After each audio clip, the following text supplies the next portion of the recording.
और एक सेक्टर में मैं रिफॉर्म लेके आ रहा हूँ कि हम लोगों को अभी देखिए we need to move fast now, क्योंकि देश में हम लोग को ऐसा एक यशस्वी प्रधानमंत्री मिला कि अपना नॉर्थ ईस्ट और अरुणाचल के लिए कुछ भी करने के लिए तैयार है।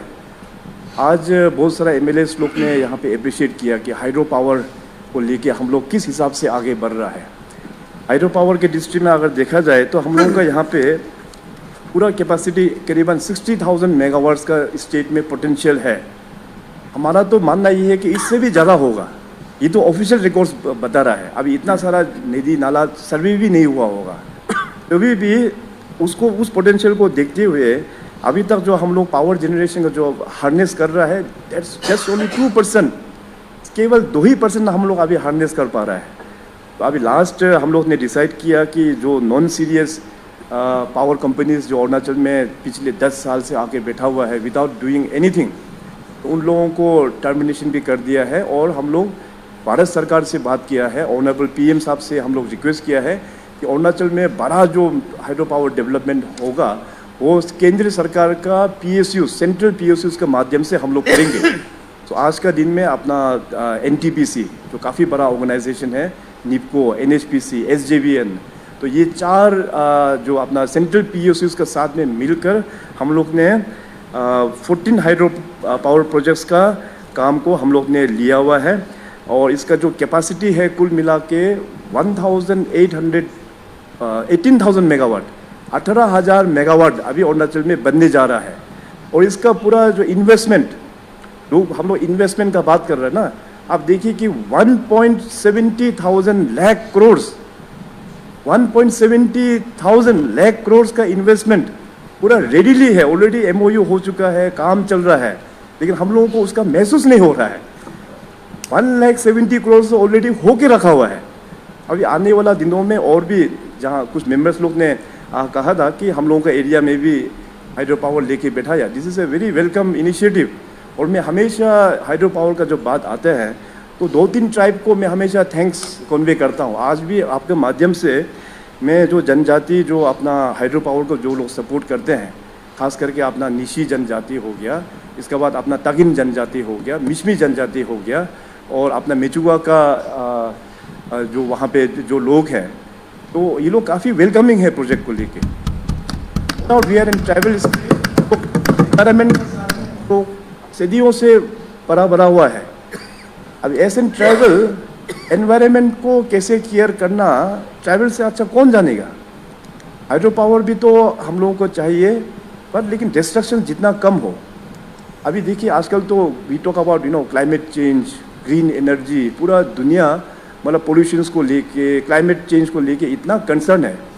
हाइड्रो पावर जो डेवलपमेंट होता है, इतना वेरियस ऑफ स्टडीज़ कंडक्ट किया जाता है, बायोडाइवर्सिटी से लेके मतलब एनवायरनमेंट का उसका impact, down stream impact, experts लोग आते हैं। इतना डिटेल स्टडी करने के बाद तो जाके उस प्रोजेक्ट को गो अहेड मिलता है। अंधाधुन ऐसे गो अहेड मिलता नहीं है भाई, एक्सपर्ट्स लोग आके सर्वे करके तब जाके गो अहेड मिलता है। तो anyway I am very hopeful कि जो भी एमओयू किया है और आने वाला जहाँ पब्लिक हाइड्रो पावर के लेके, let me be very clear, सरकार की ओर से हम लोग कोई भी हाइड्रो पावर प्रोजेक्ट को ज़बरदस्ती ना पहले किया था ना करेंगे। पब्लिक वेलकम करेगा तो भी हम लोग उसको आगे बढ़ाएंगे, ये एक क्लियर मैसेज है सर।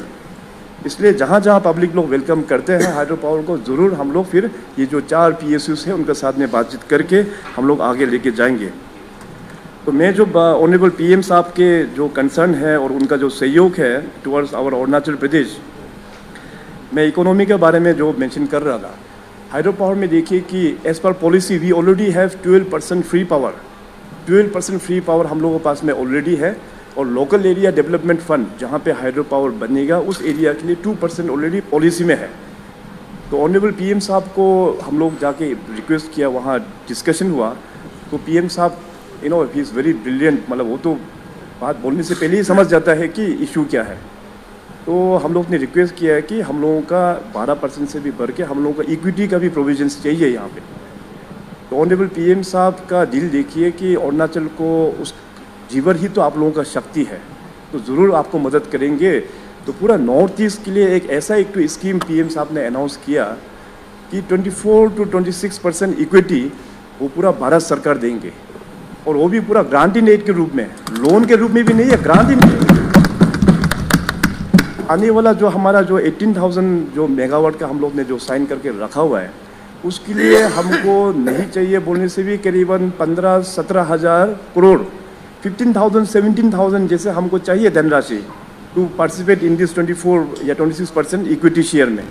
एक्चुअली बोलने से स्टेट को निकालना है ये पैसा को, मगर देखिए पीएम साहब का विजन को देखिए, वो हमेशा बोलता है कि नॉर्थ ईस्ट जो डिप्राइव हुआ है इतना सालों से, 1947 आज़ादी से लेके सरकार जो केंद्र में जो लोग सरकार में रहे, एक्सेप्ट फॉर अपना अटल बिहारी वाजपेयी साहब का सरकार, उसको छोड़ के बाकी कोई भी सरकार दिल्ली में रहा है, कोई भी नॉर्थ ईस्ट को अच्छा से अटेंशन करके देखा नहीं। तो ये अपना माननीय पीएम मोदी साहब अपना नॉर्थ ईस्ट को कंपनसेट करना चाहता है। वो हमेशा बोलते हैं ये देश जो भी डेवलप होगा जब अपना नॉर्थ ईस्ट डेवलप होगा। तो ये इनका एक बहुत अच्छा एक अप्रोच है, बहुत बड़े दिल से हम लोगों का नॉर्थ ईस्ट में उन्होंने मदद किया है। तो पावर डेवलपमेंट में भी अभी देखिए 12% फ्री पावर, इसके बाद अपना इक्विटी शेयर। तो ये 18,000 मेगावाट जब जनरेशन होगा आज से 10 साल बाद, अरुणाचल का रेवेन्यू कम से कम 10,000 करोड़ 10,000 करोड़ होगा। और ये मैं केवल ये 18,000 का ही बारे में बात कर रहा हूँ। अभी आने वाला दिनों में और भी MOUs अगर साइन करेंगे तो हम लोगों का इनकम भी बढ़ते जाएगा। तो इस प्रकार का जो हम लोगों का फ्यूचर अरुणाचल आज जो युवाओं लोग हैं उन लोगों के लिए जो रोड मैप हम लोग मिलके जो तैयार कर रहा है, इट इज़ आवर ड्यूटी। उस प्रकार से वी शुड बी आत्मनिर्भर। पीएम साहब ने जो आत्मनिर्भर भारत के बारे में बोला है, आत्मनिर्भर Arunachal, we talk about the vision 2047, एक विकसित भारत, एक विकसित अरुणाचल बाय 2047। केवल सिर्फ बोलने से नहीं होता है, वी शुड एक्ट अकॉर्डिंगली। और सबका कोशिश वो ही होना चाहिए कि we should be able to stand in our own feet. कब तक हम लोग क्रचेस को लेके चलते रहेंगे? इसका मतलब ये है कि अपना भी अर्निंग्स रेवेन्यू जो है हम लोग को बढ़ाना होगा। छोटा छोटा चीज़ों को भी लेके भारत सरकार का ऊपर में डिपेंडेंसी, सरकार के ऊपर में डिपेंडेंसी, ये कल्चर जो है अच्छा कल्चर नहीं है। इसलिए एवेन्यूज़ गवर्नमेंट को और से देना चाहिए। Everyone should stand up in their feet by 2047 as an विकसित अरुणाचल प्रदेश। और साथ में इस चीज़ को आगे बढ़ाने के लिए रिफॉर्म्स में, इसलिए फिर दूसरा रिफॉर्म्स में अभी करने जा रहा हूँ। हम लोग जो लॉ मेकर होता है, ऑनरेबल स्पीकर साहब इंक्लूडिंग यू, हम लोगों का टेन्योर होता है केवल 5 साल। और उस 5 साल को देख के अभी तो पीएम मोदी साहब ने पॉलिटिक्स ऑन परफॉर्मेंस का दिशा दे के रखा हुआ है। पहले तो ठीक है लेक्चरबाजी अच्छा कर लो या डायलॉग मार लो, मेन कौन है, बैकबोन कौन होता है? अपना ब्यूरोक्रेसी लोग होता है। Bureaucracy are the permanent structure, मैं हमेशा बोलते रहता हूँ अपना ऑफिसर्स को। इसलिए officers should be motivated, they should be encouraged. तो हमारा टाइम में इतना सारा रिफॉर्म्स ऑफिसर्स का प्रमोशंस को लेके इतना सारा चीज़ किया। मतलब पहले तो DPC भी नहीं होता था, अभी चीफ सेक्रेटरी साहब का मेहनत के कारण से DPC भी रेगुलर हो रहा है, इतना प्रमोशन होकर आगे जा रहा है। और भी मैं इस सेक्टर को थोड़ा सा रिफॉर्म करने जा रहा हूँ। अपना जो खास करके अपना ऑल इंडिया सर्विसेज का तो अगमुट काडर में है and they are very brilliant. आज थोड़ी देर पहले DCM साहब ने उस वक्त में जो चीफ सेक्रेटरी के बारे में जो एग्जाम्पल बताया, तो हमारा यहाँ पे अरुणाचल प्रदेश में जो भी IAS ऑल इंडिया सर्विसेज के ऑफिसर्स यहाँ में जो सर्व करके जाते हैं, उनके हमेशा दिल्ली में हो कहीं भी हो एक सॉफ्ट कॉर्नर होता है। क्योंकि अरुणाचल प्रदेश का जनता, यहाँ का जो मतलब बायोडाइवर्सिटी, यहाँ का सुंदरता एंड मोस्ट इम्पोर्टेंटली हमारा जो यहाँ का ट्राइबल नेचर है, वेलकमिंग नेचर है, काफ़ी कोऑपरेशन से हम लोग काम करते हैं। तो उस चीज़ को ऑल इंडिया सर्विसेज लोग कभी भूल नहीं पाता है, बहुत प्यार करते हैं वो ऑफिसर्स लोग। और उन सभी का 10 ईयर्स में उन लोग ने भी अपना अपना तरीक़े से अरुणाचल को आगे लेके जाने का प्रयास भी किया है और काम भी अच्छा, काम बहुत अच्छा काम हुआ है। तो मगर ड्यूटी डायनेमिक्स में क्या है कि इतना सफल होते रहता है, उनको भी टाइम नहीं मिलता है। अभी 2 साल सीनियर लेवल में 2 ईयर्स का टेन्योर में आता है यहाँ पे। अभी 2 साल में आप ज़्यादा चीज़ को ड्राइव कर नहीं पाएगा, आपको मिनिमम 5 साल का टेन्योर चाहिए। 5 साल होने से, जैसे ये बजट का भी अनाउंसमेंट हुआ, कुछ तो मोर देन 5 ईयर्स वाला भी बड़ा अनाउंसमेंट भी है इसमें। लेकिन 5 साल होने से बाय एंड लार्ज आप आइडियाज़ को कंसीव भी कर सकता है, उसको इम्प्लीमेंट भी आप कर सकता है। मगर अभी ऐसे एक तो मैकेनिज़्म बना के रखा है यूटी में कि उसको फिर जाना ही होता है, वो तो हम लोग बोलने से भी होता भी नहीं है, क्योंकि सिस्टम पॉलिसी ही ऐसा है। तो इसलिए मैंने बहुत पहले से तय किया है कि अपना स्टेट का जो Arunachal Pradesh civil service officers उनको थोड़ा स्ट्रेंथनिंग करना ज़रूरी है, क्योंकि वो लोग हमेशा यहीं पे लाइफ लॉन्ग यहीं पे सर्विस करके बैठता है। तो उसको मोटिवेट करने के लिए मैंने ऑलरेडी लबासना, जहाँ पे आईएएस का जहाँ ट्रेनिंग होता है, वहाँ लबासना को भी जाके अपना स्टेट का जो पीक्यूलियर प्रॉब्लम्स को शेयर किया। वहाँ का DDN director, he was very good person. उन हम सब ने चर्चा करके अपना अरुणाचल प्रदेश सिविल सर्विस जो ऑफिसर्स है उनके लिए स्पेशल कोर्सेज वहाँ पे अभी दिया जा रहा है। तो कितना गर्व का बात है, उस इंस्टीट्यूट से आईएएस निकलते हैं। तो हमारा यहाँ से जो एंट्री ग्रेड में जो APCS ऑफिसर्स जो लोग आते हैं, उनको भी उसी इंस्टीट्यूट में जाके ट्रेनिंग मॉड्यूल्स जो बना के वो लोग ट्रेन करके भेजते हैं। तो बहुत अच्छा हैंड होल्डिंग लबासना इंस्टीट्यूट ने अरुणाचल प्रदेश को दिया हुआ है, इसलिए हमारा ऑफिसर्स लोग भी काफ़ी मोटिवेटेड है। सो उस बीच हमने फिर क्या किया कि गवर्नमेंट का जो सेक्रेटरीज का जो पोस्ट होता है, और अपना Arunachal Pradesh civil service officers के लिए हमने 3 सेक्रेटरीज का पोस्ट पहले ही हमने क्रिएट करके रखा हुआ है। वो अपना सीनियरिटी में सेक्रेटरी तक भी बन जाएगा। तो इस बार मैं सोचा है कि उस 3 पोस्ट को हम और भी एनहेंस करके हम लेके जाएगा, क्योंकि हमारा ये मानना है कि आदमी को जितना कम वर्कलोड देगा उतना ही वो एफिशिएंसी दिखा पाएगा। अभी एक ऑफिसर इतना सारा डिपार्टमेंट लेके बैठ जाएगा, तो as human, we are all after all human, वो अपना एक लिमिटेशंस होता है। भले ही मैं जितना ब्रिलियंट क्यों ना होगा, मेरा कैपेसिटी हो सकता है, लेकिन अल्टीमेटली ह्यूमन बीइंग है हम लोग, तो फिर रेस्ट्रिक्ट हो जाता है। तो इसलिए काम को और भी स्पीड कराने के लिए अभी आने वाला दिनों में बहुत ही जल्दी मैं कैबिनेट में डिसीजन लेके अपना Arunachal Pradesh civil service officers का जो सेक्रेटरीज का जो पोस्ट है उसको हम और भी हम बढ़ाएंगे, और अपना यहाँ से जो ऑफिसर्स लोग भी मोटिवेटेड, उनका करियर प्रोग्रेशन जो है ये अच्छा रहेगा। सो इस प्रकार का रिफॉर्म्स अभी बहुत जल्दी यहाँ पे आने वाला है। तो ऑनरेबल स्पीकर साहब, मैं टाइम ज़्यादा नहीं लेते हुए एक विषय कल मैं गवर्नर्स स्पीच में पार्टिसिपेट करेंगे बोल के आपको एश्योरेंस दिया था, मगर कल छूट गया था, इसलिए मैं इसको यहाँ पे प्लेस करता हूँ। जो स्टार्ट क्वेश्चन नंबर 24 का श्री धनवांग वांगम साहब ने जो उठाया था, मैंने कहा था कि डिपार्टमेंट RWD को हार्ट में डिपार्टमेंट RWD को चला गया, सिस्टम में PWD को यहाँ आ गया बोल के, तो इसलिए उनको शायद जवाब सेटिस्फाई नहीं होगा, इसलिए मैंने कहा था कि गवर्नर्स मोशन ऑफ थैंक्स में हम इसका रिप्लाई करेंगे। तो ये जो उनका जो क्वेश्चन था, बेसिकली एक रोड है Bonia to Longding via Pumao circle, having around 60 kilometres का ये रोड है, connect Panchao and Pumao circle.